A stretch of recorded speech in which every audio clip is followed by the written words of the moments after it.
Hi folks, what you see just before this is my little living room, but it's been a very big place in my life because it has been the venue of many beautiful concerts. And when I think back of all the concerts that have taken place here and in the other places that I've lived before this, one name jumps out in a big way: Dr. Prakash Sontakke. I met Prakash through a common friend of mine, another wonderful musician, Jagdish, and they were part of a band at one time together. And I met him at a small theater here in Indranagar called Kaira. I remember I asked Jagdish, will this gentleman come home to perform? Because when I looked at him first, he looked like a rather serious bloke. And Jagdish said, sure, he'll come. So I used to live in Indranagar at that time in a small apartment. And Prakash came. And what struck me about the humility of the person was, being such a big musician, he sat down and he asked me, what do you want me to play? I said, sir, I'm nobody to tell you what to play. The floor is yours. And what happened over the next 3.5 hours was pure magic. For about an hour and a half, he gave us the finest rendition of Hindustani classical music.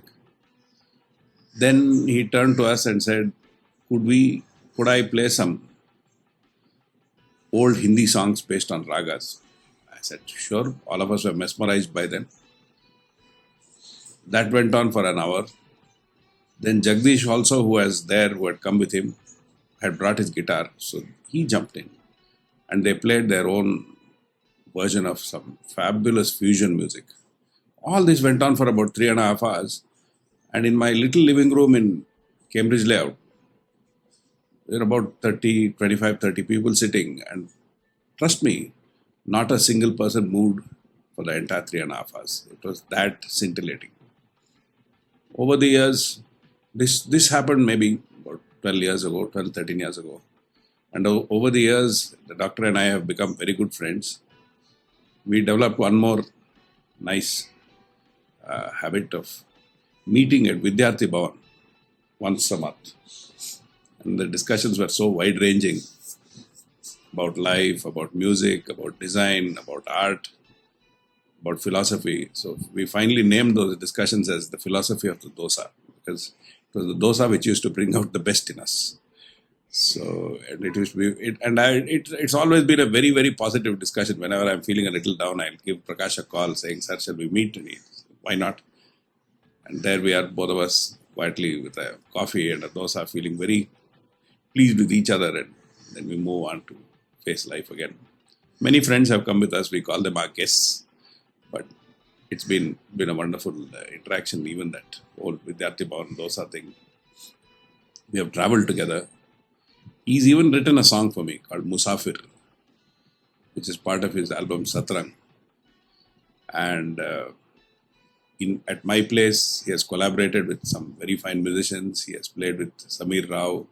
He has played with Phil Scarf. He has played with Jagdish. So the concerts have been fabulous. The interactions have been fabulous. He's also a wonderful teacher, not just of music, but if you sit with him, you'll understand his keen understanding of life. He's a very keen observer of people, and he's able to suss up people like I have not met anybody who can suss up people like that. And all of it reflects in his music. And what I find most fascinating about his music is the ability to adapt. He is ready to go at a moment's notice in any direction without batting an eyelid. And I have not heard him say, I don't like this, which is something fabulous. It's not easy to find a person who says, I don't like something. You ask him to play, I've seen him play Tu Cheez Badi Hai Mast Mast.